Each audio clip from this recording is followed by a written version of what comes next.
Live streaming has started. Just a minute.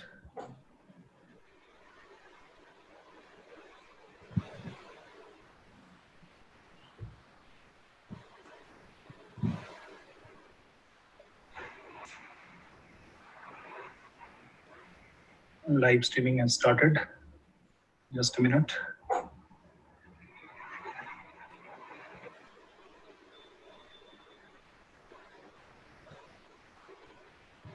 Okay, we are going live.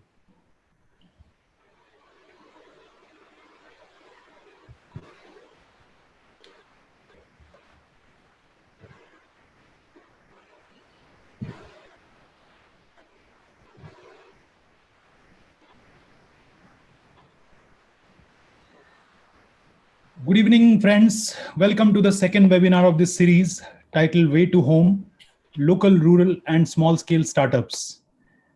As the title itself tells, today we are going to learn how we are going to get there. That is a step closer to your own small startup. Friends, a lot of things happened in the past few days. For example, boycott China is the number one trending hashtag on social media nowadays. Black Lives Matter is the number one in US. We have witnessed people storming on streets to save their country, their people, and their cultures. Friends, we have been noticing some extraordinary developments in consumers as well. For example, consumers have attained a heightened state of awakening on the place of origin of the products now. They are questioning governments, businesses, and powers. People have started talking relentlessly on issues of mass importance, such as equality, anti racism, anti nepotism, free society, justice for all, and many more. In my view, these voices will continue to gain strength in future and help in creating a better society. Friends, we have Prime Minister of India now advocating localization. World's largest online retailer Amazon has declared to celebrate June 27 as Small Business Day to help small businesses, artisans, weavers, micro entrepreneurs, and startups rebound from economic depression created by COVID-19 pandemic. We believe that there is no better time to start up a small scale local business in India than now. Friends, do you know local businesses aimed at solving local problems are more sustainable? When I say sustainable, it means economic, that is healthy profits, social, that is it saves interest of your community, as well as environmental. It takes care of your environment around you. I'll give you a small example to make you understand about this from my hometown. During season, tomato sells at 2 rupees a kg and potato 3 to 5 rupees a kg at some village markets just 20 kilometers away from the main city. However, branded potato wafers and tomato ketchup sells at 20 rupees per packet and 50 for 50 grams and 150 rupees per kg of tomato ketchup. Friends, where is the problem? We have become so dependent on multinationals that we have forgotten what to do with our own tomatoes and potatoes.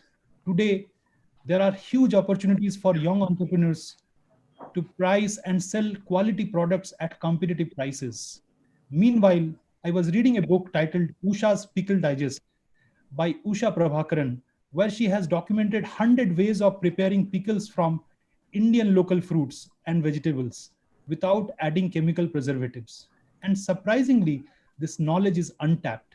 It may provide to Indian consumers with great value added products at the same time generate local livelihoods. Similarly, India leads the world in handlooms and handicrafts. Innovations generated by young entrepreneurs like you can be a game changer for this country and the industry and may provide people with justice, dignity, and equality.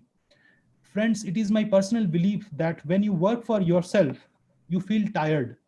But when you work for others, you feel empowered. To talk on these issues, today we have with us three dignitaries who, with their lifelong practice and path-breaking vision, have touched the lives of many around them. Without taking much time, I hand over this platform to my co-anchor, Professor Sonali Srivastav, who will introduce our speakers to you. However, stay with us till the end, where I will brief you about the third webinar and our contest for promoting local startups, where you can send your entries.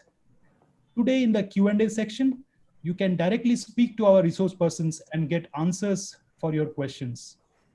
We will also have a special session on bank loans for small startups by Shri Ramak Shankar Patnaik ji, AGM State Bank of India, towards the end. Over to you, Sonali.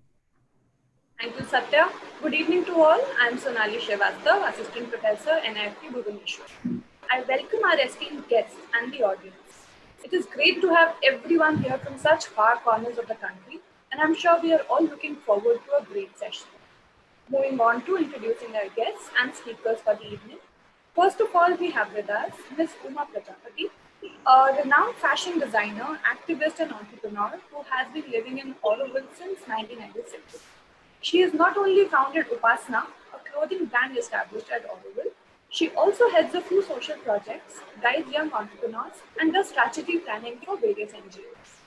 A few social projects that she is a part of: Kapas, organic cotton project in Madurai; Small Steps, making alternatives to plastic bags; Varanasi Weavers, a project with weaving communities of the city; Tsunamika, a tsunami-related project providing livelihood to fishermen; Parathi, India's own local organic brand. And when you think that she would have her hands full with all of this, she also finds time to teach conscious fashion nationally and internationally. Moving on to Mr. Achyut Das, who is the Director cum Secretary of Agragami and the Chairman of State Resource Center for Adult and Continuing Education, Raigad, Odisha. An alumnus of University of Hague, Netherlands and University of Birmingham, Mr. Das returned to the roots and has been involved in social work in the fields of community mobilization, tribal development, natural resource management, and watershed development. He has worked with Oxfam and the Social Work and Research Center in Rajasthan and in Odisha. A man of letters, he has authored several books and edited many newsletters as well. He received the Sharda Equal Opportunity Award in 2010, and in 2014, he was awarded the Odisha Living Legend Award. Along with his wife, Ms. Vidyadhar Das, he today runs Agragami, an NGO which works for the upliftment of marginalized communities of Odisha through economic development and social mobilization. Then we have with us Dr. Binay Bhushan Jaina, who is a senior professor at NIFT, a very inspiring colleague to us young professors. He has also taken up several additional responsibilities at NIFT in the past, such as Director NIFT Bhubaneswar and the Divisional Vigilance Officer. In his tenure as the director of the campus, he worked extensively on how to make the campus sustainable. His measures of using bamboo dustbins and planting plants to produce sustainable dyes were applauded by all media channels across the state. His brainchild, From Farm to Fashion, is a novel idea, and with the plantations, Bhubaneswar campus is already making strides towards. A PhD in economics from JNU, Dr. Jaina has also served as chairman for the Textile Association of Odisha. He is a fashion economist, fashion sustainability and development expert, a startup strategist, and official mentor of Startup Odisha. Lastly, we have with us Mr. Ramashankar Patnaik, Assistant General Manager, SBI SME Center, Bhubaneswar. He has over 30 years of experience in State Bank of India with portfolios in retail, SME, IB, and government businesses. He has been the head of IB division in Commercial Branch Bhubaneswar and AGM in Disco Branch Guwahati, and of Retail Assets and SME Credit Center, Sambalpur. Through his tenure as a banker, he has specifically been facilitating funding of many startups. A hearty welcome to all of you again. Let us begin with the session. Over to you, ma'am. Uma, ma'am, first of all. Hi, everybody. Very happy to be here. Thank you, all of you, NIFT Bhubaneswar. And I guess is one of the most active NIFT right now that you guys are proactively doing webinar of this kind and really acknowledging the position of where NIFT Bhubaneswar is located and honoring local community, honoring local concern, and also inspiring people. So I'm going to address to all the young budding designers and students and creative people in the audience today to look at this pandemic as a great opportunity. I see that as a time of a huge change. We talked about consciousness and we talked about being conscious about what we do and how to make things sustainable, how to make business conscious and hell lot of things. So far, it had been a mind space. We talked about it, very little was done. And it was more of an idea to talk about when you go back and do how we ran our life and how we continue to do this, be it business or anything else. What I saw during this lockdown or pandemic right now in last 70 days or more, that everybody has reflected deep enough that today we are ready to talk about sustainability in a true sense. And I think that's brilliant space to be in. So grassroots, working with hand, craft, culture, heritage, that's going to be future happening. So we are bang on the spot. Even that it's difficult, it's very, very difficult time. Students are not able to complete their courses, there are anxiety, we don't know how future is going to unfold. I do see that country like India, future belongs to us. And what would like to focus on, that if young people who are going to take these ideas of being an entrepreneur or working with the community, do something socially relevant, it's a beautiful time to begin. And what is the most important thing is to choose a very simple idea, a very simple one. You can't even imagine how simple that could be. I'll give you some example in my area of work little later when I'll complete this, to have a very simple idea and make it relevant. Make it relevant to your people, make it relevant to the community you belong, make it relevant to the locality you are in, the state you are in, and same time, make it relevant to people reaching out to your buyers. So a simple idea and making it relevant, India has a lot to do. As Satya just said, that we have been missing to add value. We have been missing to do the right communication and packaging for what precious heritage and human skill and craft skill we have in our nation. This is time to really take that forward. Even one idea that you take one craft, one village. Odisha is such a rich state and there's so much goes on over here. Imagine that one student stand up by one community for one single product and one simple idea. Make it consistent, communicate, communicate, communicate. Perfect the product as no one can beat you. Make it so relevant that it is the piece to talk about. One of my area of work, what I feel very proud of is this little doll.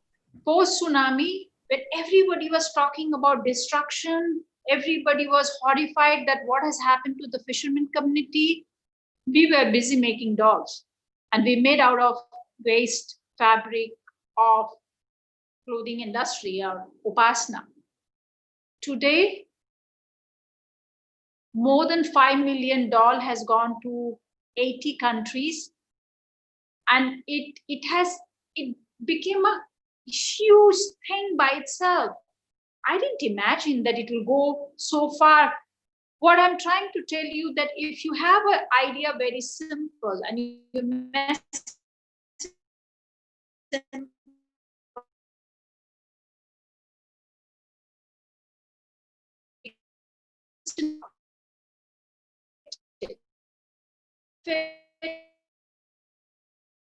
will experience it. A basket full of product for our buyer, and we are not able to perfect them. So it would be a very good idea to take very few, or take one category, one simple craft, perfect it. Another thing in terms of user point of view, that how the people who are going to use our product, how are they seeing it? Am I visible or did connection went off? Are you able to hear me? Yes, yes, you are audible, ma'am. I Yeah. have switched off your video for saving the bandwidth. Please go ahead.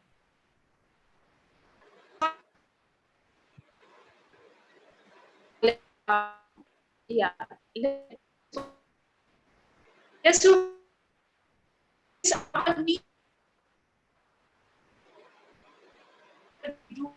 that responsibility for that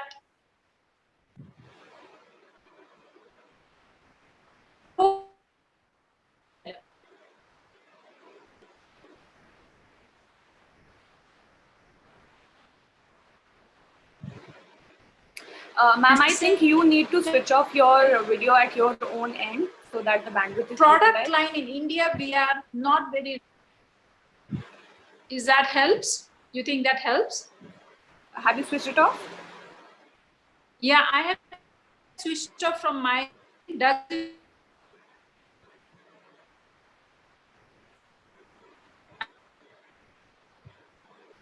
Does not seem to help a lot.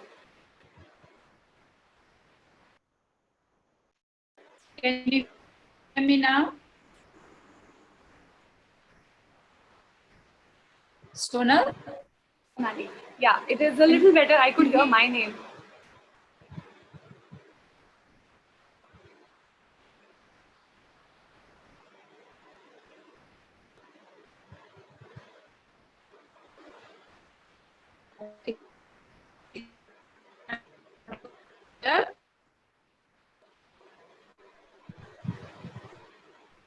Yeah, please go ahead. I think we have lost you. We are not able to hear you. We are not able to. Okay, okay. Can we come back to you, ma'am, after a while? I think there are some issues with the weather there. So I think Yeah, she's gone offline. yes, yes, we can get her back after some time. I think it's time to go with our second speaker. Over to you, Sonali. We have today with us Mr. Achyut Das, Director cum Secretary of Agragami. Over to you, sir. Thank you very much. Actually,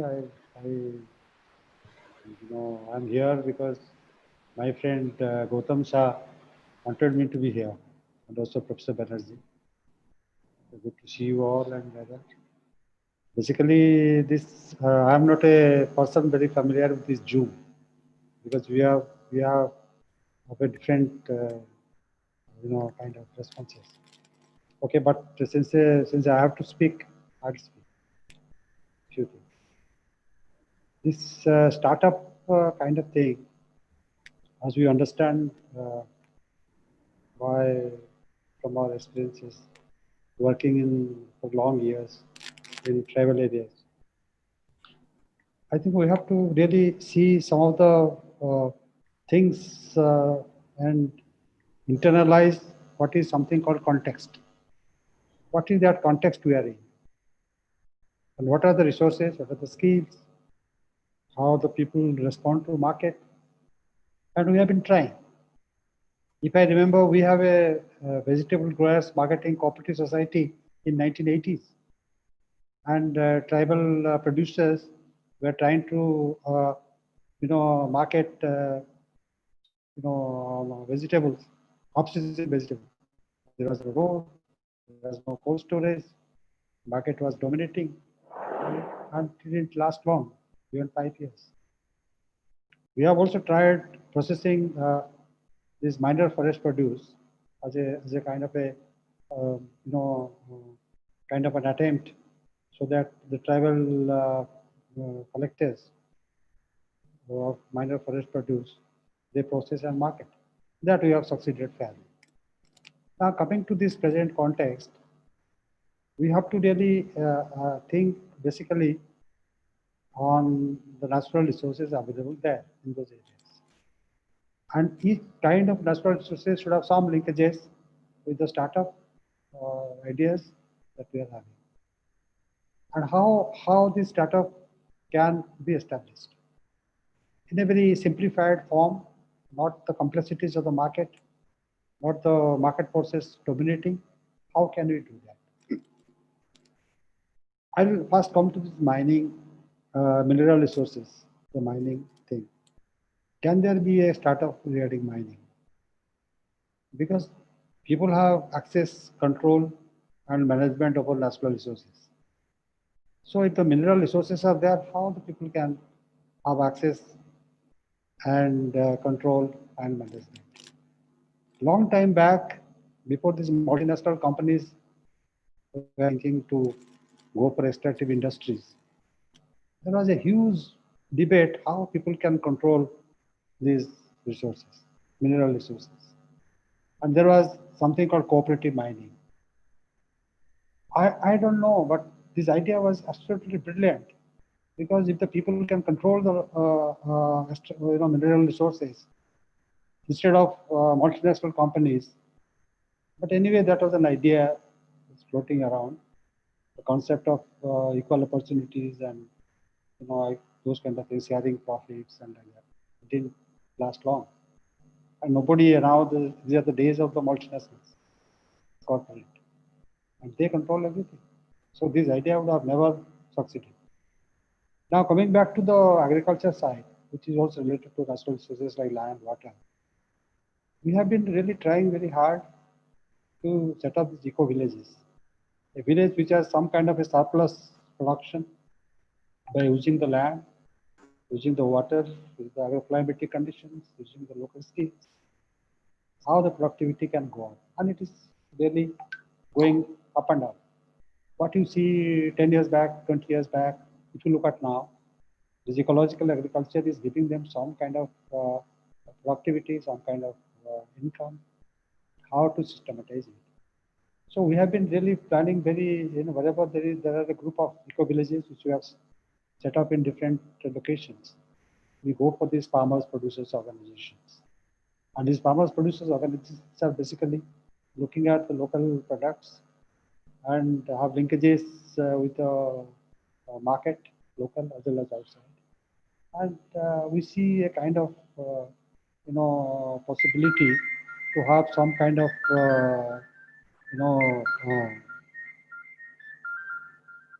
some kind of, best opportunity available to the people.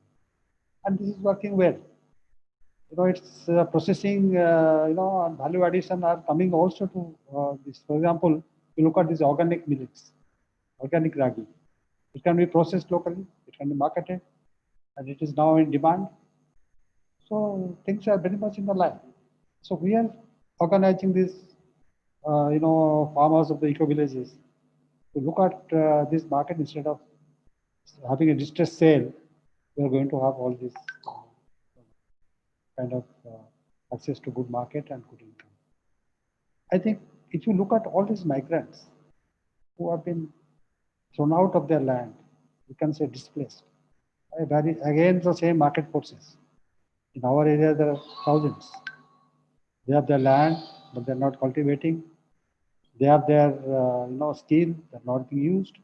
They're going to Kerala, they're going to Tamil Nadu, they're going to Andhra Pradesh, going to Surat, many places, getting exploited. So how do we bring back these migrants into a kind of situation where they will say no to migration, distress migration? And here comes the question of production, processing, and marketing through startups. And we have been able to see where things are working. People are very openly saying, we don't want to go and work 20 hours per day and getting exploited. So these are examples of certain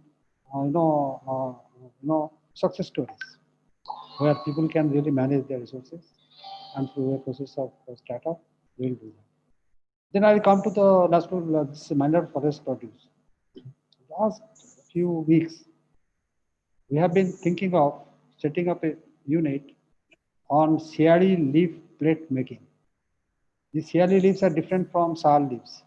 These leaves are a tremendous market. If you look at the entire tribal belt, many people make these nice plates. Of course, they make manually. But these plates, for example, in Kondhamar, I think thousands and thousands of families are involved in this collection of cherry leaves. Same thing in our areas, Koraput, Raigada, all these areas. So what's happening today, that all these cherry leaves are being exported to Andhra Pradesh. And these plates are coming back as, processed as a high value designer's plate, and someone is taking the profit.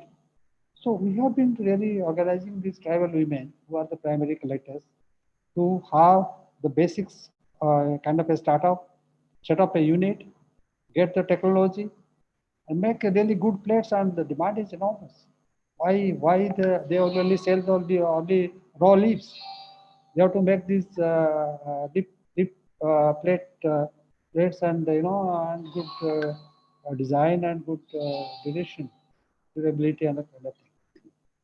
So what am I basically saying is that we have to really look at the situation, the context, the resources available, the skills are available, and motivate people to join this market processes by a certain kind of support system. Our support system we have been visualizing is basically skill upgradation. For example, those who are making, selling raw mandia or are selling raw CRD leaves, how can have they got certain skill of processing? This is the skill which is required, and skills are available, and we have to have certain kinds of linkages. Second is about infrastructure, because if you are going to unit, whether it is a household cottage industries or it is going to have a combined group enterprise, what you have to do is basically build some kind of infrastructure which also is available.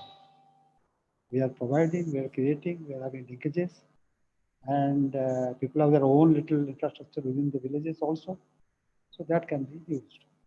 Third most important thing is the investment, where the investment would come.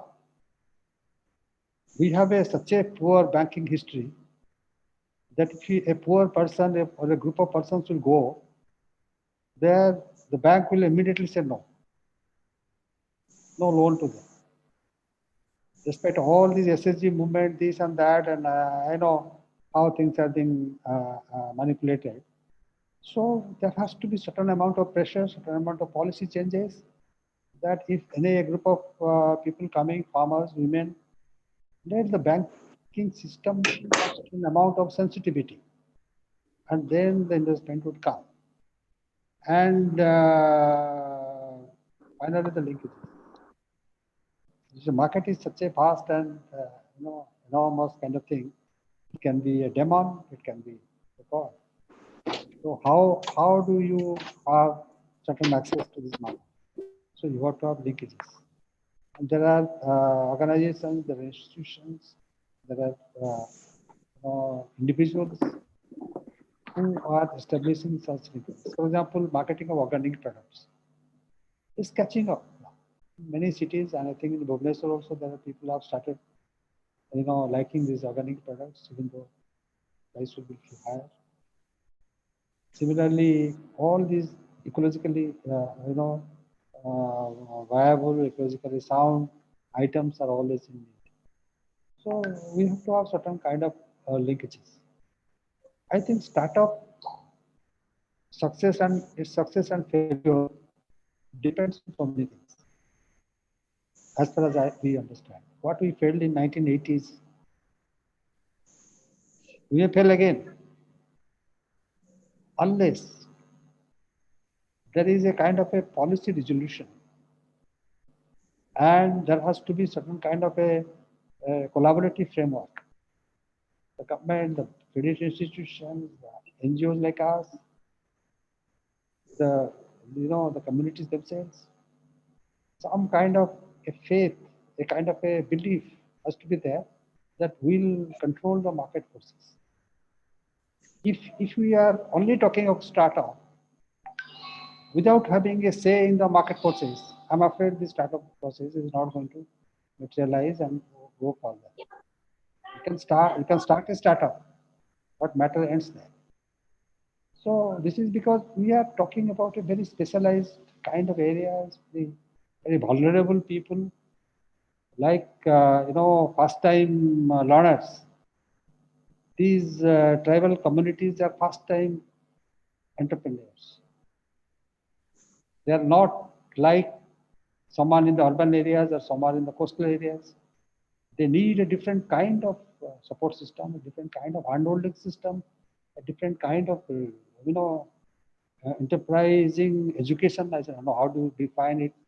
Education, enterprise, entrepreneurship literacy. So all these things have to be taken into account. I think we have to go a long way, particularly the context of distress migration, which we have been really banging our wall against, head against the wall, because very few now have the understanding how this distress migration will be stopped. What kind of skills and resources will be combined instead of importing something new, instead of supporting, a kind of a new enterprise. What can be the best opportunity for them, depending on their local resources and local skills? And things are possible. There are many success stories around in the country also, and people have what basically people need is a kind of a support system and a kind of patronage. Sir, my question to you is how young entrepreneurs like students or fresh graduates, they would associate with these kind of sections which you're talking about, sir? I think I have a very, very different ideas about these young professionals, because we are running this NGO for last 40 years, and we see how much reluctance is among the young professionals. Because these days, the professionals do not have a human face. I'm sorry to say this, or a kind of a human value. They are part of a very, what you call virtual world. Suppose we don't have, for many years, we don't have, and now even, we don't have internet connectivity. And these young professionals come for a day and they go, no, this is not the place for us. We don't have more mobile network, we don't have access to this, we have access to that. We have malaria, we have Maoist problem, so we are not going to be there. So young professionals have to have certain amount of commitment.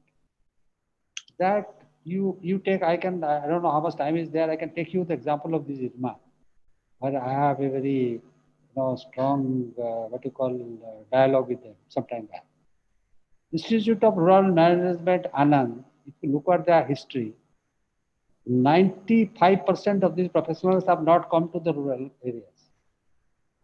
That's a fact, sir. All these XIMB, all these KSRM, all these social Delhi Tata Institute of Social Science, and all these so on and so forth. I've talked to them many times. I said, what are you for? If you 90% of the people, let them go to corporate, let them go to Kusi city job with laptops and internet. But aren't there 5%, 10% said who would like to say no, let me take a plunge, let me do something for people who are suffering and who are who need support. This question I asked in IRMA itself, in their board. I was specially called because I wrote something against them. Right. So there were the student union representatives who were there. This IRMA, student union. They said, why should we go to a place where we'll have roti dal or chawal dal? We don't have a place to stay. And if you go to corporate, we have a good bungalow and air-conditioned accommodation, plus pocket money is given. So why this is the market? I'm very sorry to say this, but people are there. I know people want to burn their fingers. They have to stick their neck out and come to areas. Consistency. There are many good cases also. But the trend today is that a young professional is more inclined to a job in the urban areas, cities, to see white-collar job rather than to go to soil the hand in the mud or have a life in a difficult terrain.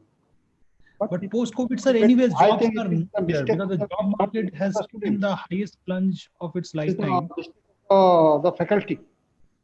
I mean, the faculty that you are all sitting there, have you ever tried to take them to or expose them to that kind of situation? This is what is happening in the IRMA. They basically, they don't expose these people to the rural realities. Right. Sir. And management, I tell you, management, today you look at the global economy, it is these top professional management fellows, they have spoiled the global economy because they have no connect to the rural reality, to the grassroots reality, to the actual reality. So crisis after crisis is coming. So my point is that we have to, if you have a rural reconstruction, kind of a social transformation, I think within this kind of new ideas coming, market being discussed, market being controlled, our curriculum should be little redesigned. So we have to say, like for example, look at the doctors. 99% doctors don't want to go to rural areas. Now the government has made a kind of commitment, I mean, policy that unless they work 5 or 10 years, they are not eligible for this. They are not eligible for their post graduation. They are not eligible for government job or something like that. So in IRMA, in my presence, when I was, arguing with everyone, I think the board decided that now henceforth, all these IRMA graduates and all those who are there, they have to go to rural areas and, for so many, days or so many weeks, and not to a corporate, not to district milk union. So I think the faculty mindset have to change. Academic institutions has a bigger role to play according to. Yeah, you have I got your to point. give them, look like people like us, how we are motivated. We could have gone Right. for a white collar job, because one of our professors was telling, look, if you are going and serving the people, it's far greater than a PhD. So we are motivated. I say, okay, what do you do with a PhD? Okay. You go and work with the people, tribal communities, exploited, I mean, the way they have been marginalized. You can go and work with them. Why not? This is far greater than PhDs or whatever. Okay, So, so we will come back to you with more queries because we have audience giving questions to us as well. So Thank we you. would, because Thank Uma Prajapati ji has joined and she's running low in network. So we would like to hear her views on the same topic. Over to you, Uma Prajapati ma'am. See, I would invite all of the young people to get fired up with the idea. And once you're fired up, just go for it. Life and future belong to people who are authentic. Nothing matters. And as a creative person, how I looked at situation around me, that for me, design is a creative problem solving. And if any crisis has a possibilities of a new future, and every young creative people should look at it that today, what is the next possibilities waiting for me, which I'm going to tap? And this is for me, it's a most golden time to start a new idea, a new enterprise, have a value, stick to it, and go. Just be your authentic signature yourself. Your life becomes your authentic signature to the society. And this is just a time. Don't spend too much, be lean, explore your idea, do as much as you can, be the community, create value, create aspiration for people, be an inspiration yourself with your what would you do, and use all your design capacity to turn the society into something more beautiful and show it that it is possible. We have had enough of industrialized process and living and consumerism and hyper consumerism. Everybody is looking for new meaning, and you be the meaning. You have that power to be the meaning for rest of us. So I really invite you to see today's time, to be a light. You are the one you have been waiting for. Thank you. Okay, we would go to Professor Binay Jaina to hear his views on these topics, sir. Over to you. Your audio is muted, sir. Can you unmute yourself first? Yes. Okay, thank you. Yes. Thank you very much beginning to all of you, and thank you, Professor Banerjee, for hosting this webinar today and bringing all these good panelists on this discussion. I'd like to thank Bhubaneswar, particularly the director and joint director, for actually making it happen. And thanks to Professor Sonali Srivastava, a young faculty, is also there in the organizing side. Way to home itself, as Professor Banerjee has already mentioned, it signifies a lot, particularly in the context of the reverse migration that has taken place during this pandemic. It was actually unprecedented. And until it happened, I don't know how many of us knew about such an incredible, I should say, incredible phenomena. For me, it is incredible in many respects, because I could see for the first time such a huge population base trying to come back to their homeland. And I could see for the first time that my village and my panchayat could have so many people with different skills, semi-skills, migrating to other places in search of job. That actually made me think why we cannot localize enterprises. And when I see why people do migrate, you, Professor and Mr. Das has already mentioned, and there are numerous reasons why people migrate. But the most important reason is, economic risk. And if today we see a sea of opportunities there, but they're coming back to their homeland,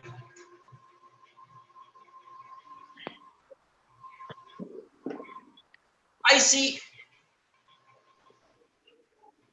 these skill sets and people, those who do not have any skills, let us say, can be transformed into something unique to create a very different model than we had ever before. In fact, I would like to take you through a small presentation, if you allow me, Professor Banerjee. I don't know how to, but a small presentation of 7 to 8 slides probably. I'd like to use it to show you some pics and some important information. Just a second.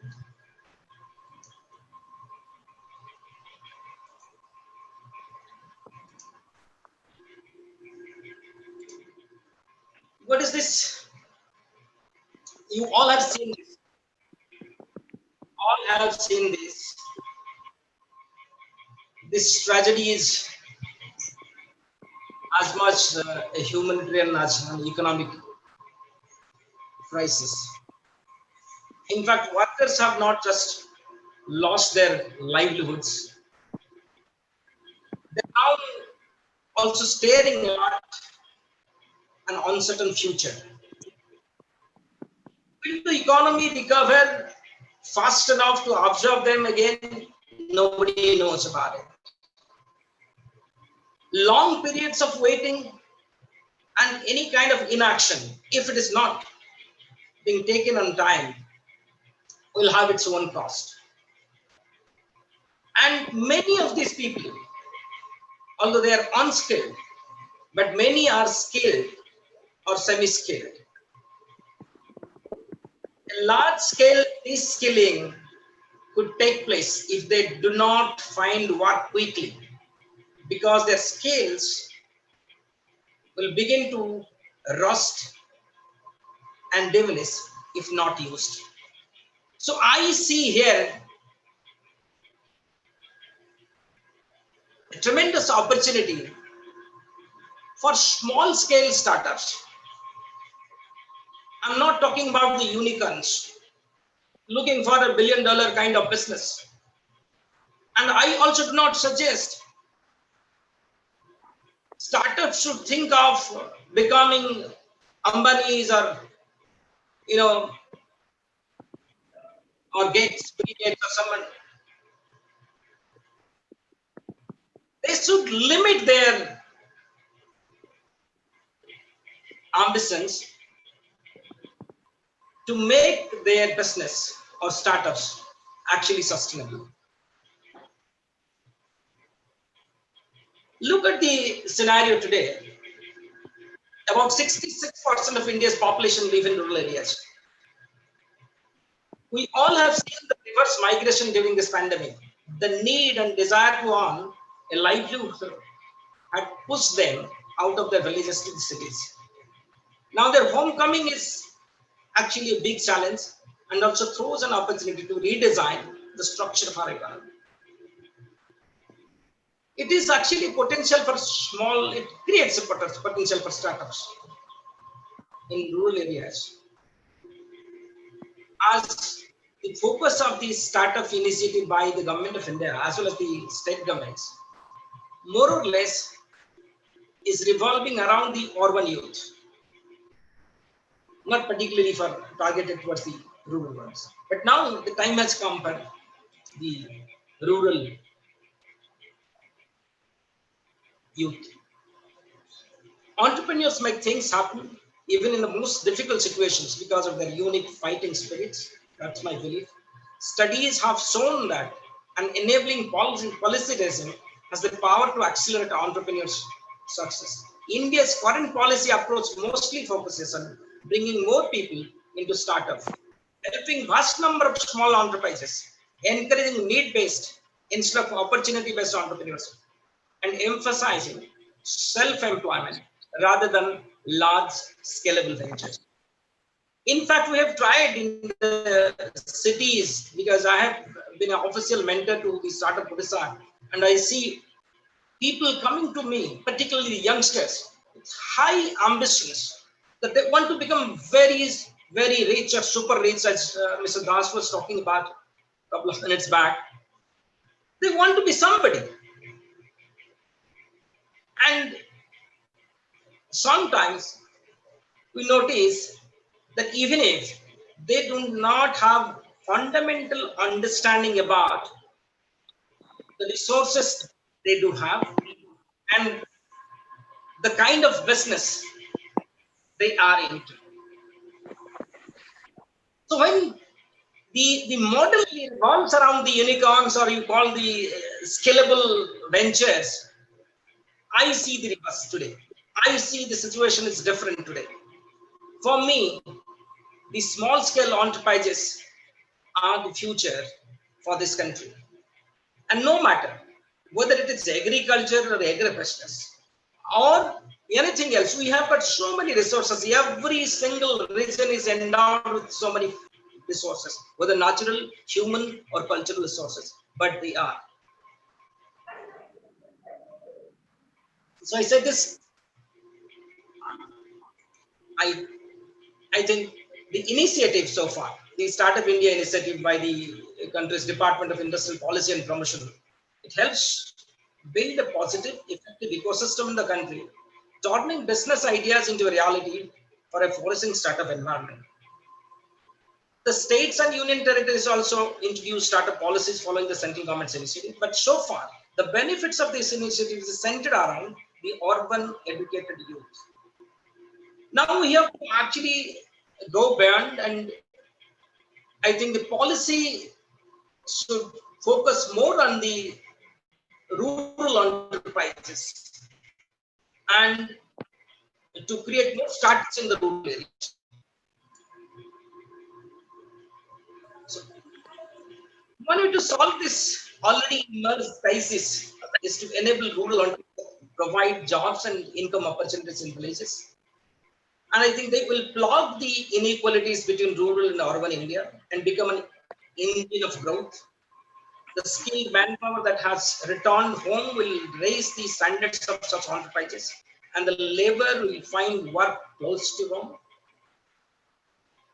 There should be a paradigm shift in the approach towards startups and enterprise building in rural areas. As I said, fix their limits. Maybe I think in this scenario, OPC, just 1% company, people who would not be going in rural areas, would be the most appropriate one to begin with. If we can educate them, if we can create that kind of ecosystem in the rural areas, I'm sure there are so many enthusiasts, and particularly those who have returned home and lost their jobs in the cities, they would be more than interested to take up new challenges. And the crisis can have positive outcome if we are able to turn the current adversity into an equitable and inclusive growth opportunity. So say we can create a sustainable model. The rural market is becoming more attractive. And nobody knows, you see, more or less, the rural market is more or less same across the country. The needs are more or less close to each other. And you don't need to do a lot of research on consumer behavior or understanding the consumer. And you don't need that kind of infrastructure, what you need for creating going with an unicorn. And I said, no more, it's no more a bottom of the pyramid approach. People do have money. And rural income is actually swelling. If you look at their wallets, they do have money. The middle class in the rural areas is also equally becoming stronger. Most of the resources for the enterprises based in urban localities come from the rural area. So why should not we think of setting up startups or enterprises in rural India? When you know the resources are coming from, milk is coming from rural India, but the entrepreneur is sitting in cities. You see every single input that you need for the industry is coming from the rural areas, but the entrepreneurs are actually sitting in the cities. And I said, do not look up to unicorns again. We need small startups that can have a primary market in the radius of about 100 kilometers. Don't look beyond more than that. For procurements, it may be about 100 kilometers. So localizing of that could be more beneficial, could be more sustainable. I said localize, localize, and localize. Many startups that were looking forward to 2020 with optimism are now facing some seriously uncertain times. This is happening here in Odisha. This is happening elsewhere in every state. Downsizing and closures have already begun to emerge relatively unstepped. These startups have to reinvent themselves. I don't know their future. Some of their business models have lost relevance today. This all has happened due to a supply chain and value chain disruption, as most of these startups are based in the urban areas. So rural area is the future. But how? We need to do a sincere resource mapping. In fact, somebody was suggesting me when the reverse migration took place, and every state was registering for the purpose of quarantining people, those who are migrating from other states. They should have asked at least one such thing: what is your skill set? To know, so that we can map them easily. We didn't do that. Similarly, what I suggest is that we should go for, every district to map its resources, what they do have. Use GIS or use whatever to map it. Like the way you have mapped lakes. Say handloom clusters.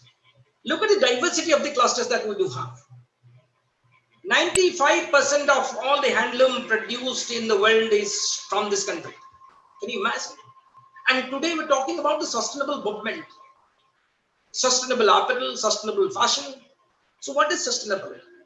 If you simply, and we are working in a model in our own campus, I thought if we can only add natural dyes to the handmade textile, that becomes 95%, sustainable itself. And you'd wonder, you'd surprised to know that in the state itself, I didn't know, we have got more than 100 different plants which can yield different types of natural dye, different types of natural colors. And we have been able to at least procure, for experimentation, we have been able to procure about 48 different plants, and we have got in our campus today.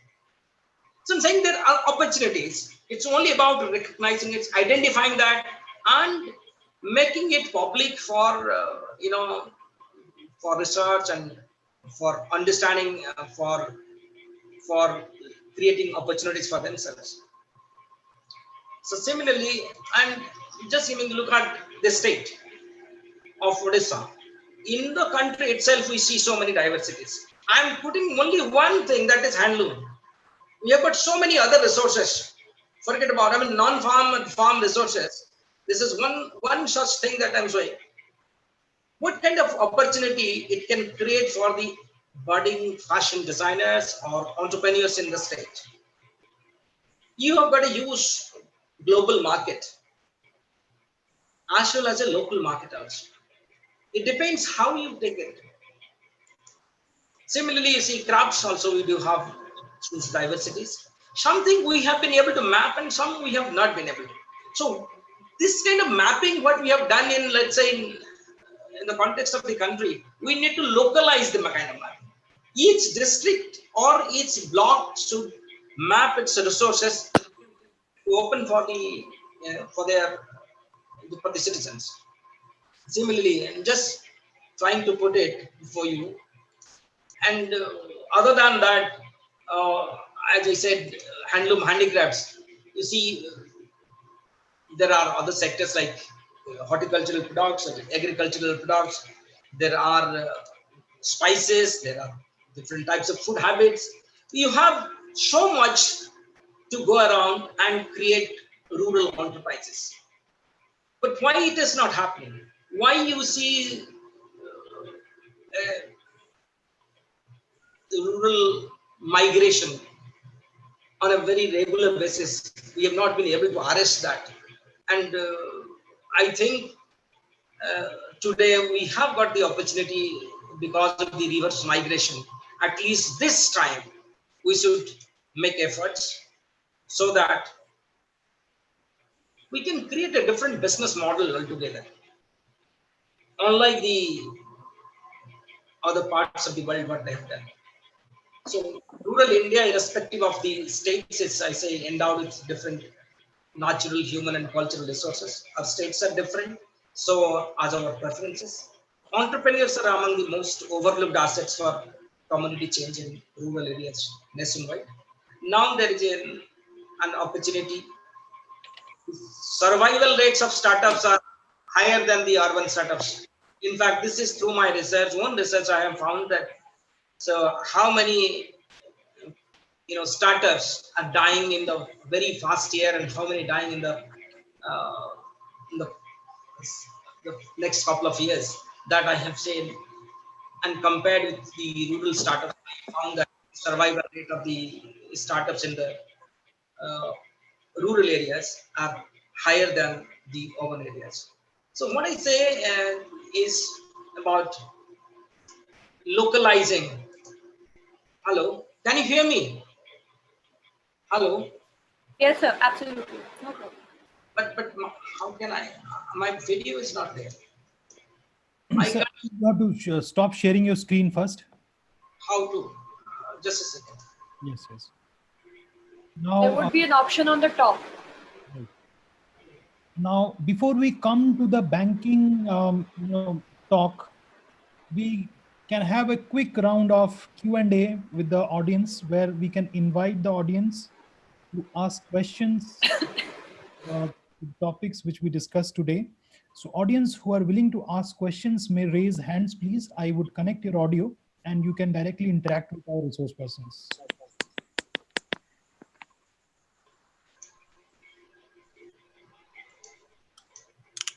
Okay, we have Rakhi Wahi Pratap. please, I'm connecting your audio. Yes, Rakhi, please go ahead.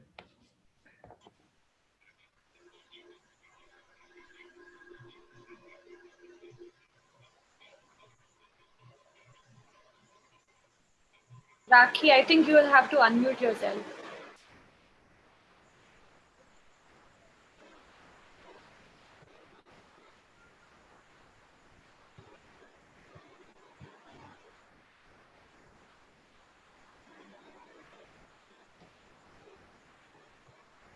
Yes, please go ahead.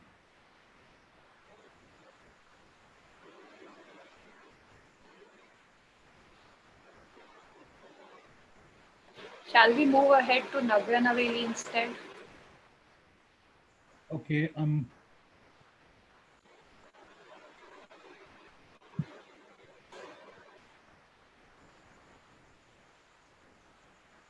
Navya, you can talk. Good evening, panel members. So, I am a final year student of NIFT Bhubaneswar Fashion Designing, and I have been doing my graduation project from my hometown, Ranchi, Jharkhand. And my startup idea was mostly about upcycling and handloom business. So, I wanted to know if it is a serious thing which could be continued forward, and what are the financial ways which could help me to get ahead, like how, where could I get the financial aid and how to apply for it? The finance part, I think we have a banking session after this. The first part of your question, whether it is feasible to not or not, whom would you like to ask this question to? Can you name the panelist? Uma ma'am. Okay. Perfect.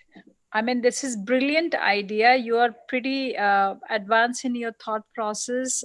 Upcycling and recycling is the leading trend which is emerging. And it also allows you possibilities to do a lean start. Lean start means that you use less of a resources and make a larger impact. So if you find a model of upcycling in a way that you don't need to put too much money to begin with, and there are a lot can be done around. Either you get into reject of handloom from the clusters where a lot of textiles are lying and people are looking for somebody to take it. You start working with the reject and upcycle them into a beautiful product line that will be brilliant. Ma'am, that So was it's yeah. yes ma'am. So I have been doing my graduation project with Jharkhand. So I have been to their clusters, and from there only I got this idea, because they have so much of waste and it all goes into dump at the end. So that's where I got this idea to start from. You are in perfectly in right spot. Just go for it. Thank you, ma'am. Thank you, Navya. Then I would request Shubhra Naskar to ask your question, please.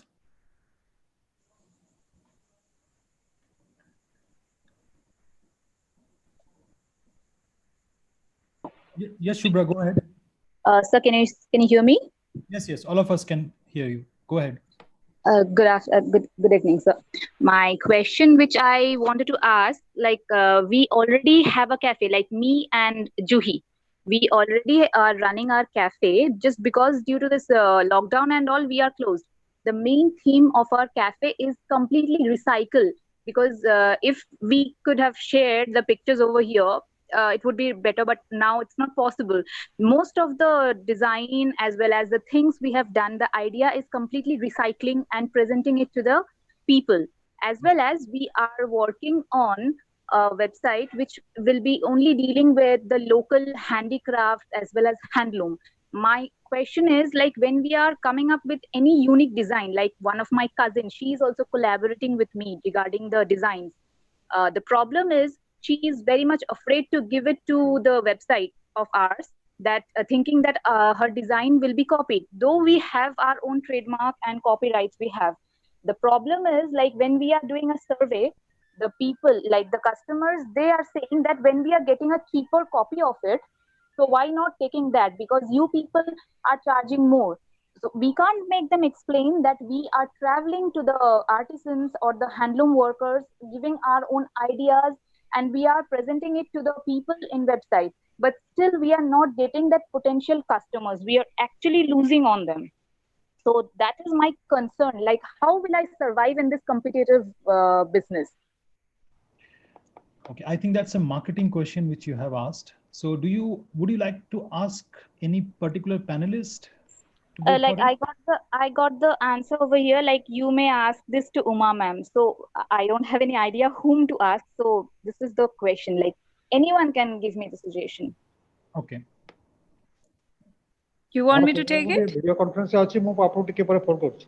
Yes, please. Okay, so what I would say that this is a very perennial questions you are asking, and lot of like million times this had been discussed and asked even earlier. My answer to you saying just get used to, and don't, this particular copying should not be able to stop you. Your creativity should run faster. Just move ahead.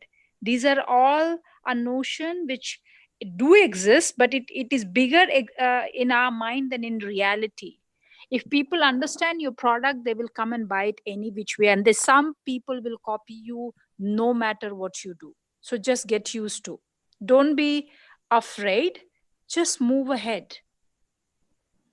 Okay, ma'am. These are small losses. As I can perceive is you have a greater picture which is yet to be discovered. So these are small issues which you are carried away with. Don't lose your focus, right? Plan it in a bigger way. Okay. Now, next person, I think Bina Pani. Yes, you are connected.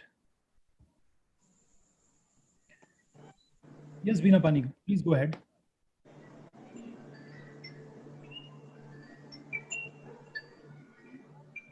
You're audible. Please go ahead.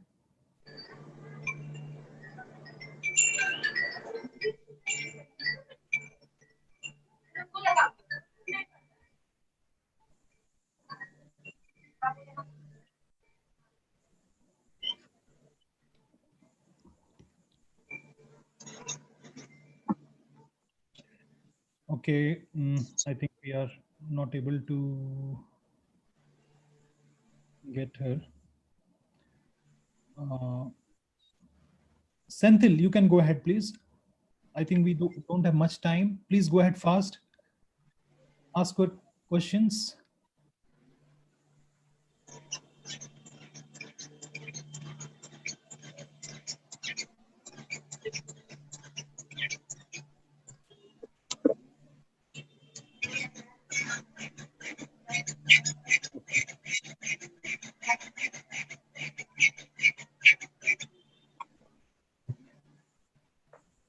I think one last question we can take, or we can move to the last session. I have two people. Monica, you can go ahead and ask your questions.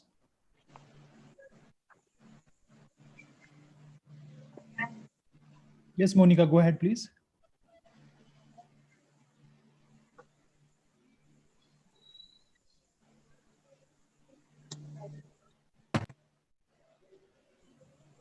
Mr. Banerjee.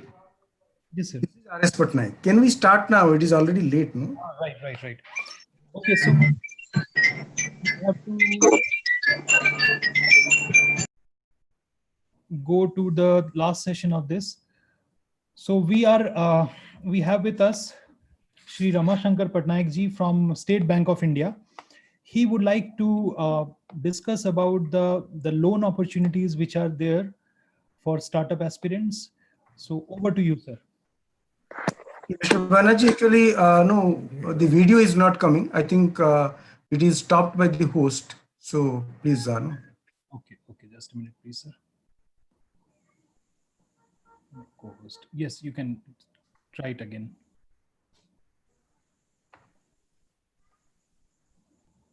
Right.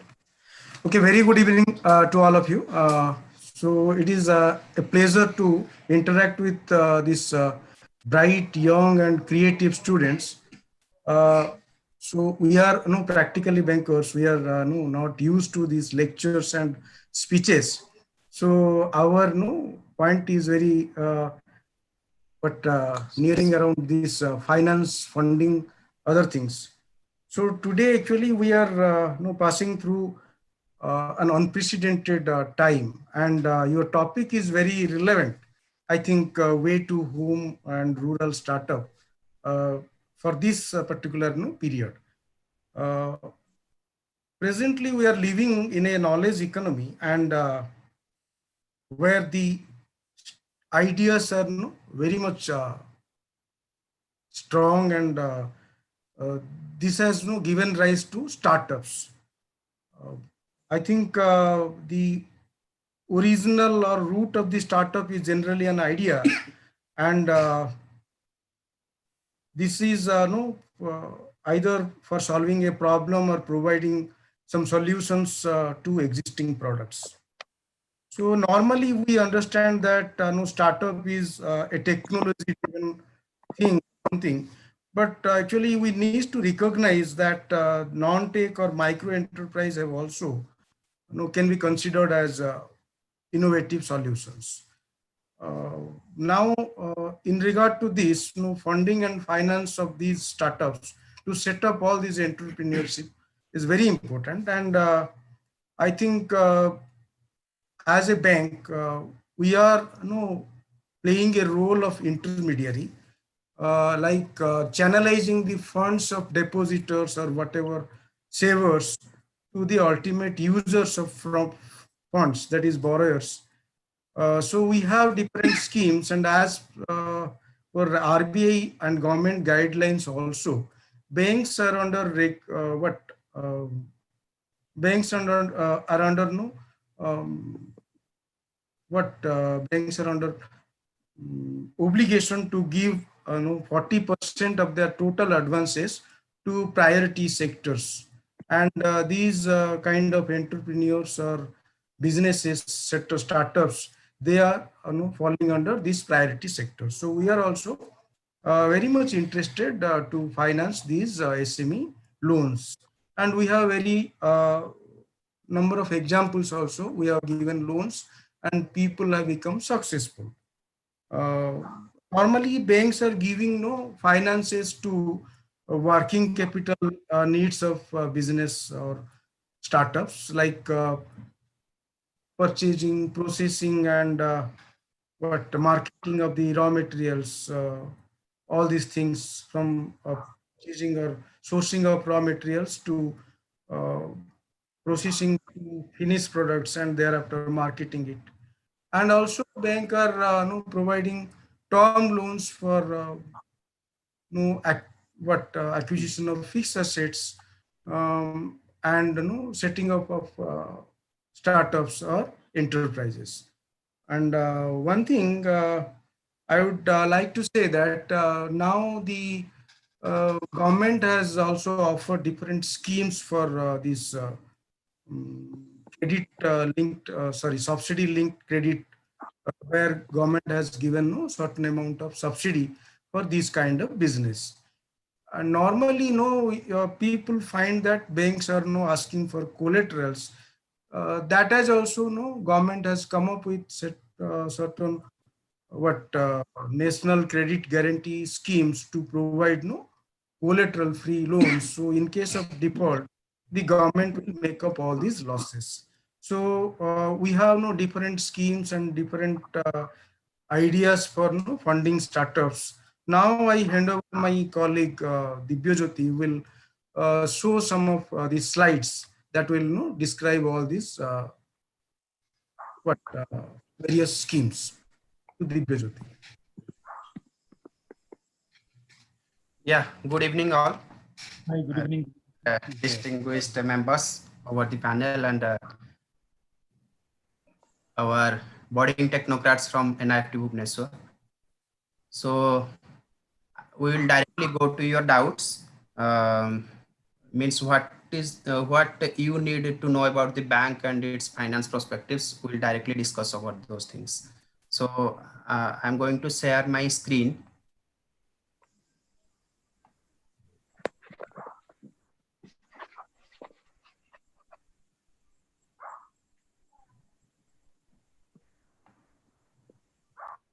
Yeah. So from innovations to reality means every budding technocrat, every graduating, every fresh graduate from a renowned institutions like NIFT or that maybe IIM must be thinking of something that I will do this, I will be entrepreneur, I'll be an entrepreneur, I'll do something. So for that, the very much requirement is your funding requirement. The first requirement is your idea. The people have confidence over your idea. First of all, you must have confidence over your idea, and you need the courage to execute it, because everybody thinks about that there may be some risk how to execute this idea, but we must the person itself must have confidence over his idea, as well as the public or the funding institution. So why funding is required? Because it is for to set up your business and to run the business and for to expand your business. So that I have shown here as seed money, cash flow, and growth. Next, what are the different forms of funding? As you people know that only bank funding is important, not like that. There are different sources of finance. Like bootstrapping means you have your own fund, means you are self-sufficient to set up your own enterprise, your own business. Next, crowdfunding means you will fund your business by raising money from public. The public have confidence over your own setup. Next, I will go to angel investment. They are the professional investors, HNIs particularly, who will have confidence over your project, and they see that this project is feasible over long term. So they will invest their money instead of some equity shares in their own name. Similarly, venture capitalists are some firms, some companies, those have their own money, and also like similar to angel investors, they also see the future in your business and they will invest their money. It's by instead they want to become a promoter or partner in your business. So there are also some type of business incubators, and what the incubators provide, they provide you during the preliminary setup time, they provide you their infrastructure and some technical idea how to execute your project. So at the very beginning stage of your project, you will get the support incubator and accelerators. NIFT can be for example, in Bhubaneswar, there is KIT Innovation Center, and some institutions like what that institutions are in our IndLab. Yeah, there is a lab that is called IndLab near InfoCity. Is has also held some loan from us, and it was primarily set up through that KIT incubator. And it is doing the DNA testing part. So let's move directly to our bank loan. I just wanted to tell you all those type of funding, because you people might be thinking that only bank is the bank is that institution that will fund your project. Nothing like that. The funding can be obtained from different sources, as I discussed, from venture capitalists to crowdfunding. So let us move to bank funding, bank loans. How you will get bank loans? So first of all, as you know, in case of most you some of might have held education loan. So that loan is for personal purpose. Similarly, for business purpose, the requirement is somehow same, but there is two different. Only the differentiation part is the source of income. In case of some personal loan, the source of income is your income that is already existing, while in case of business loan, the source of income that will generate from your business, that will generate from the project. So bank will fund for your working capital requirement, means to run the business day-to-day activity, and while term loan to set up your business and to acquire fixed assets. So while you approach the bank, we will see normally three things, that is KYC part and your integrity. Second one is about the project, and third one is collateral. Because as a banker, how will have our confidence over your project? So first of all, that uh, who knows what will happen to your project? Even the people having some good idea, great idea, fails to run the business over time due to their lack of knowledge. So I was also an engineering graduate, and did CIIB from bank, and having some 10 years of experience in MSME banking, found that if you want to approach bank for a loan, you must have a good idea. And as I said, the idea must have confidence. Means people have confidence over that idea. And first of all, you have the confidence. You, whatever money you have, you should not hesitate to put your money in that project. If you are not hesitant, then you will let us explain that, sir, there will be no issue if you give us loan for implementing this project, for running this project. So there are three basic requirements, as I said. The first one is your KYC and integrity. The second one is about your project, and third one is collateral. Nowadays, government to boost our MSME, because MSME contributes around 29% of the GDP. So to boost the MSME, bank has government has some scopes regarding collateral. As our sir, Mr. Patnaik told you, that government has some schemes like NCGTC, CGTMSC. These are the credit guarantee schemes. They will take some premium, that is 2% of your loan amount, as a fee or charge for guaranteeing your loan.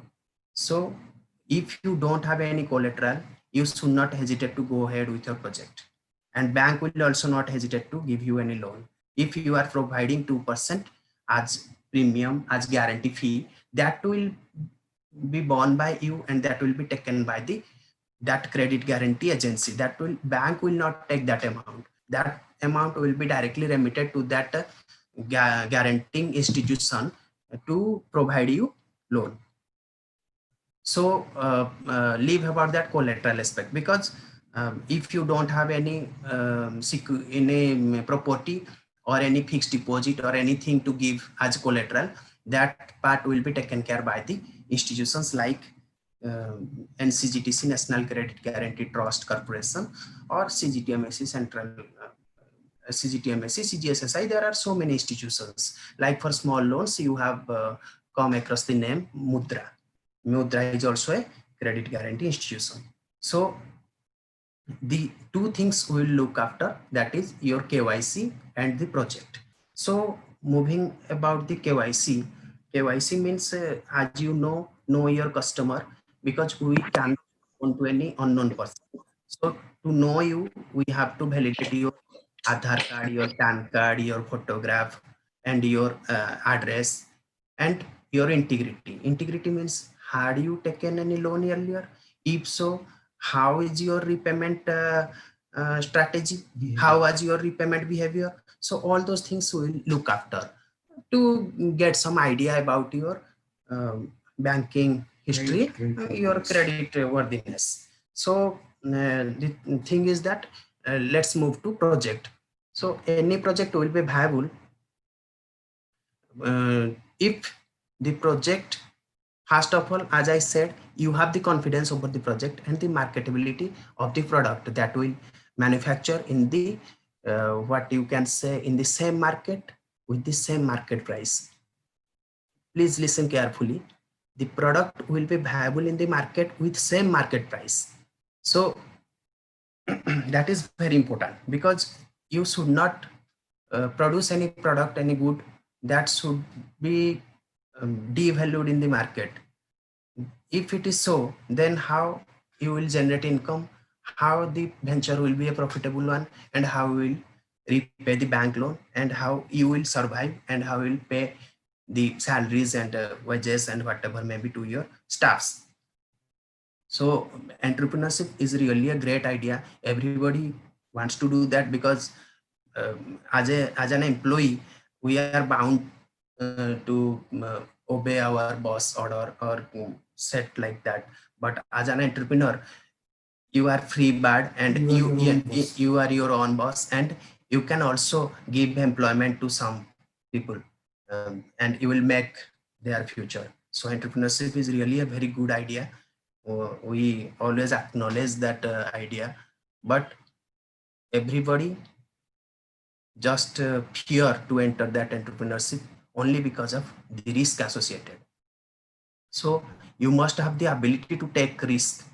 And how you will take risk? As I said earlier, you must have confidence over your project. And how will generate confidence, and how will you acquire confidence? Unless you do some market study, unless you do some strategy. You have to involve in your project. You have to do vigorous market study. You have to move to the locality. You have to search for the type of product, whether it is available, where it is available, what is the what is the manufacturing process, what is the what is the market available nearby. So all these things you have to, what are the backward linkages, what is the process flow. So all these things you have to go through to set up your own venture. If the idea is something new, then definitely that may click, may not click. You have seen some ideas like cafe, any ventures. So you must go through that. So let us move quickly to our next slide. So before financing a project, please, if anybody has a mic and do not speaking, kindly mute your mic. So financing a project, first of all, as a banker will see the prima facie acceptability of that project. How will see that prima facie acceptability? The project should be as per the idea should be as per it should be treated as a fair banking risk. It should be as per bank's loan policy guidelines, and it should be as per RBI guidelines. Normally, although you are not equipped with those terms, but you will not face any problem in prima facie acceptability part. The next one is your uh, project. Your project means we will see, you can see here the purpose of the project, some descriptions and key project parameters. Here we will see how much debt equity ratio means, whether you are putting some of your money. That is very important. If we see that you are putting your money in the project, it means you are confident about your project and you are ready to go with your project. Then we are to put our money. See, as a banker, we are always like a partner in your project. So you see, if you are approaching your father, mother, or any of your family member, please give me some money, I want to put this project. Whether they will give you the money uprightly? No, because they will ask you something. What project? Where will you set up? Will it be profitable? So these things, as a banker, we will also ask you. See, we are also a partner, and we are also indulging our fund in your project. So we will also go through that profitability. Will the project be profitable? That profitability matters. See, every greenfield venture, every new project, every new startup will initially incur loss for 1 to 2 years, but it is not like that your project will incur loss or continuously for 8 years, 10 years. That should not be the case. So here our key thing is that the project must have, you must have some debt, you must have some equity in your project. So debt equity ratio will look after, at least we want 20 to 25% margin from your side in the project, right? then most of you have questions in your mind that for what period the loan will be extended, what will be the repayment amount, like this.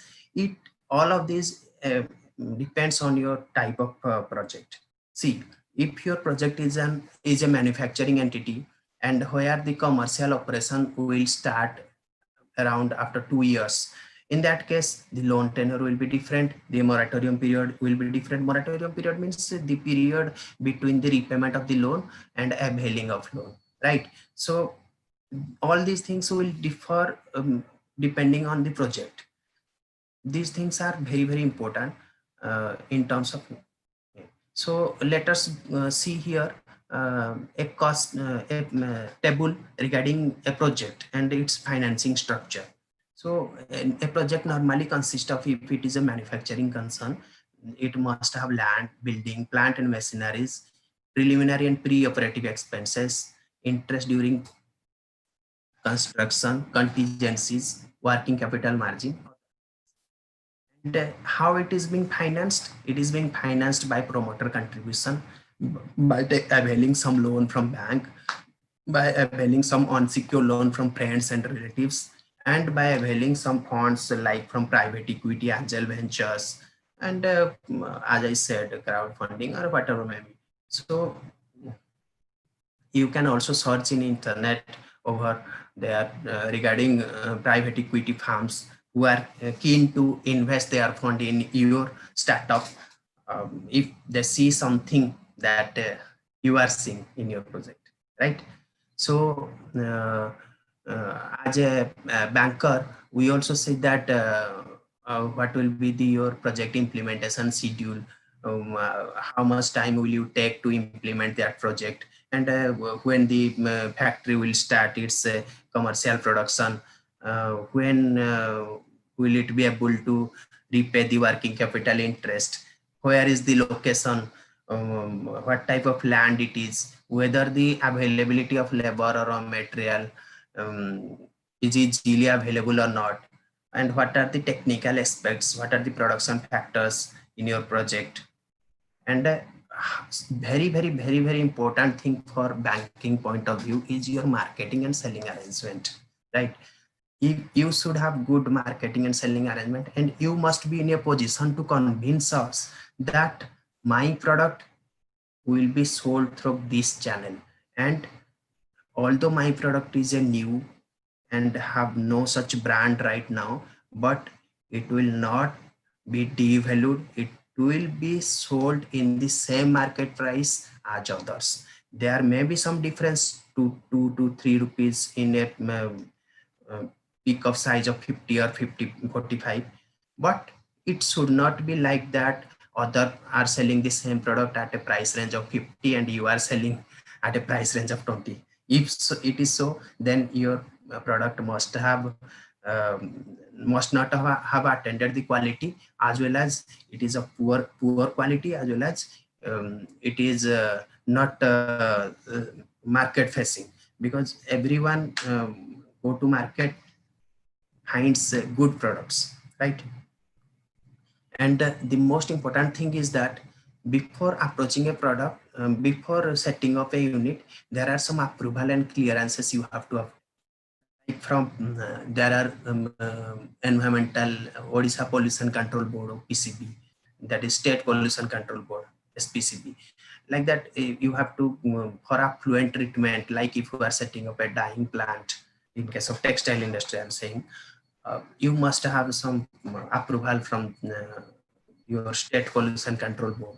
And for electricity, you should have an NOC from SESU to give power connection.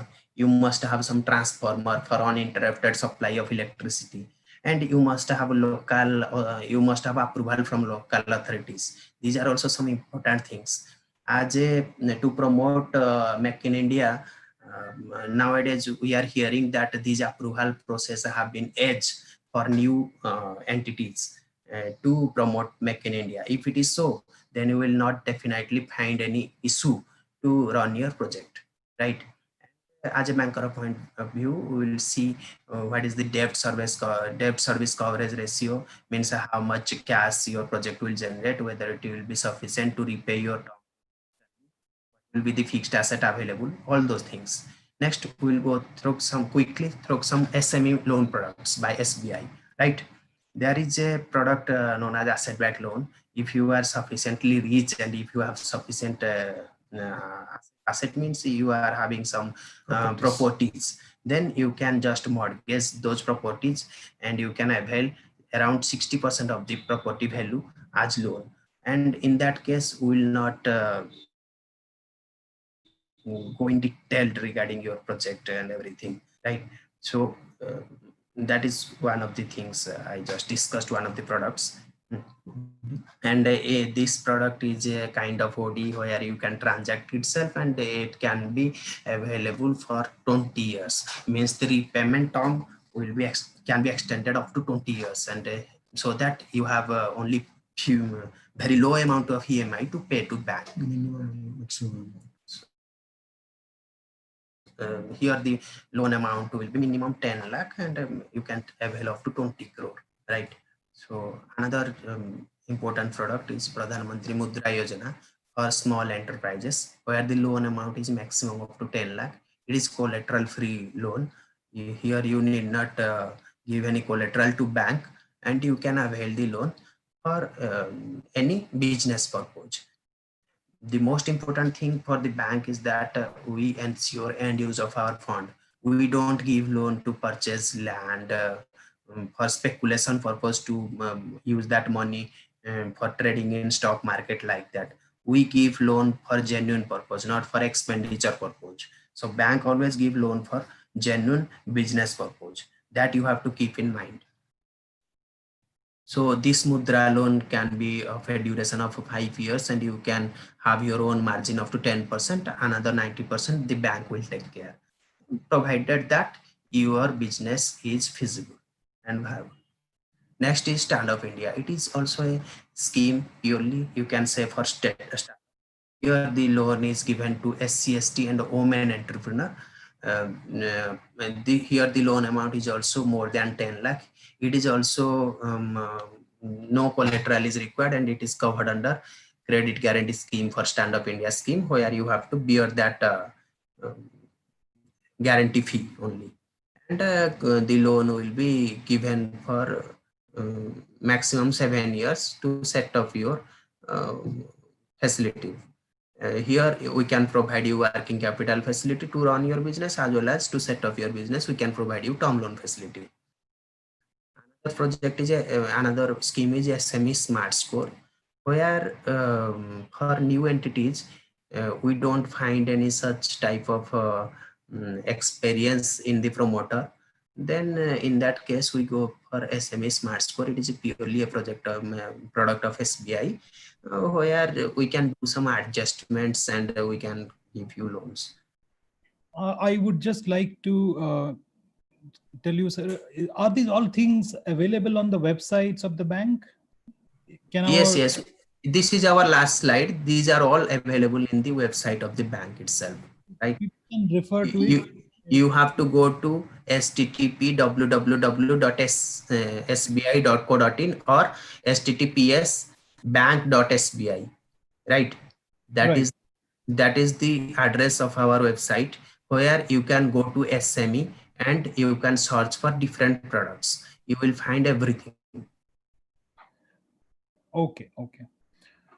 So next, this is the last slide of my presentation, and this is very important. This is because most of us have kept in mind regarding subsidy.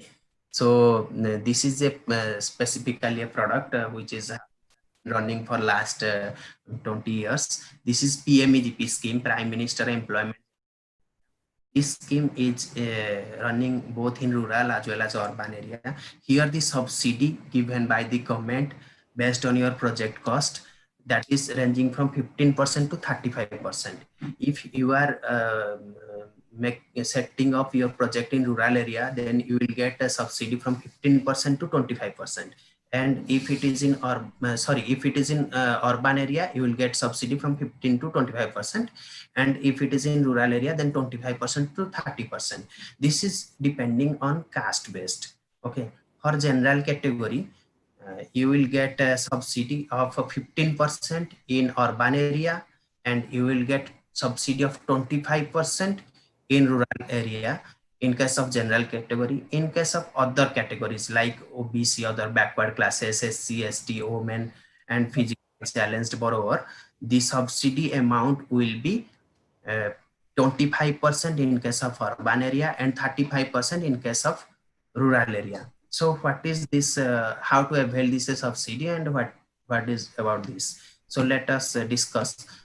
This is purely a scheme to to promote young entrepreneurs in rural as well as urban area to boost our economy. So the project, whatever in your mind, here the maximum cost of the project would be 25 lakhs, right?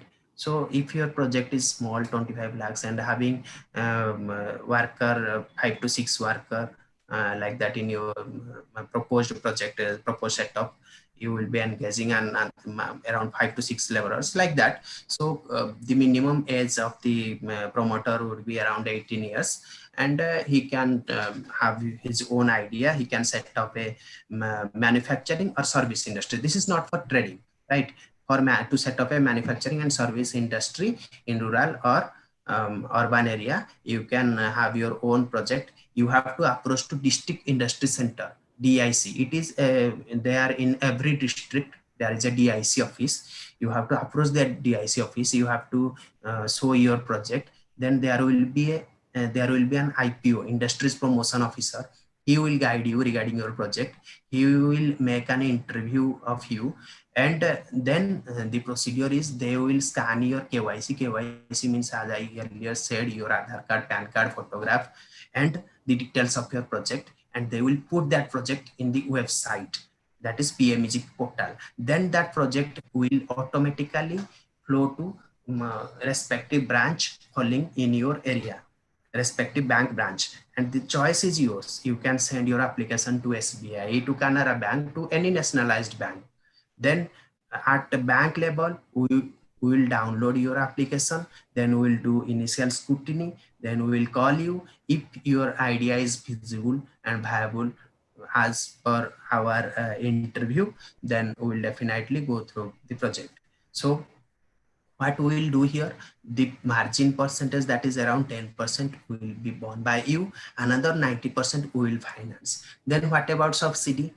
Subsidy, whatever the amount of subsidy, that amount will be remitted from government to the bank to your own account. Then what we will do, if we have already financed you 90% and you have got subsidy of around 35%, then in that case 50% interest will be applied only on that 55%, and that subsidy amount kept as a fixed deposit with our bank without giving any interest, because we will not charge any interest on our portion of the loan for that particular 35%. And that there are a lot of schemes which people can avail, provided you have a good plan to go with. Yeah, sure.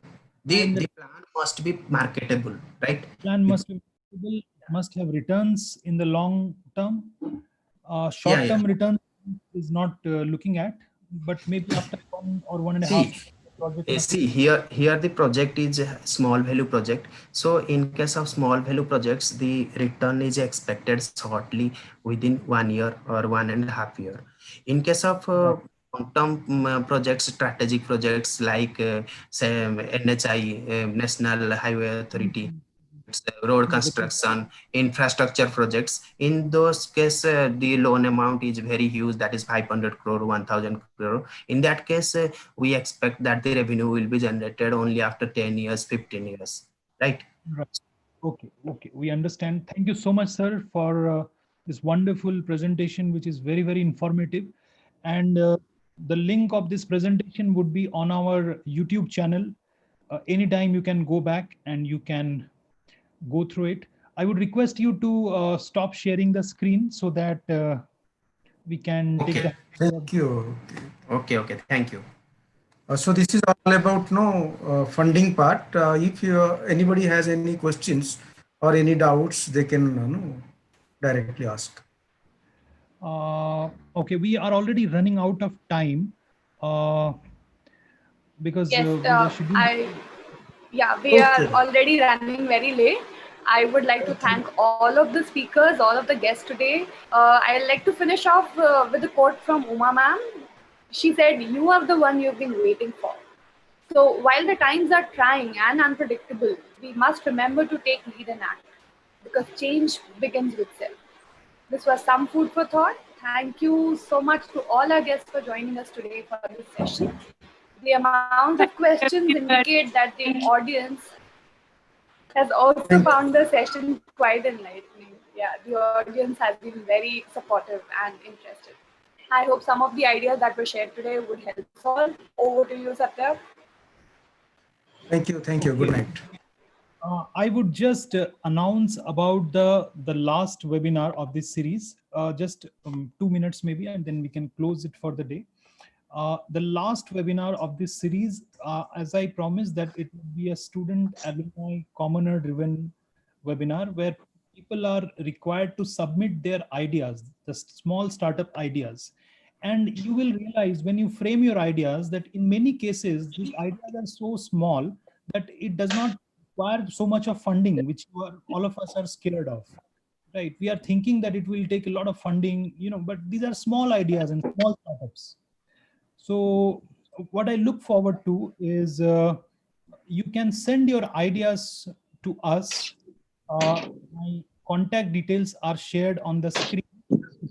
People who are from Bhubaneswar campus, they already be having it.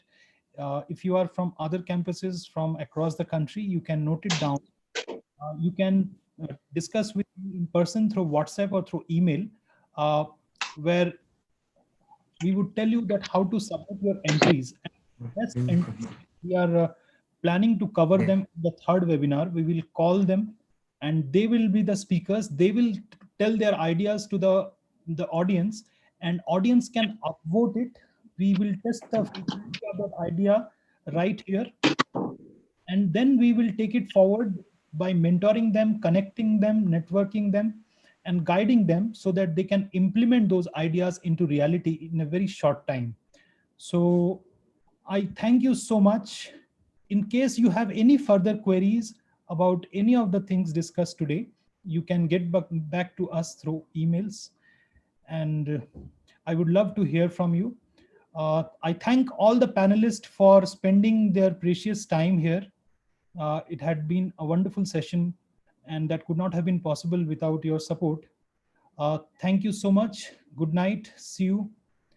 Bye-bye.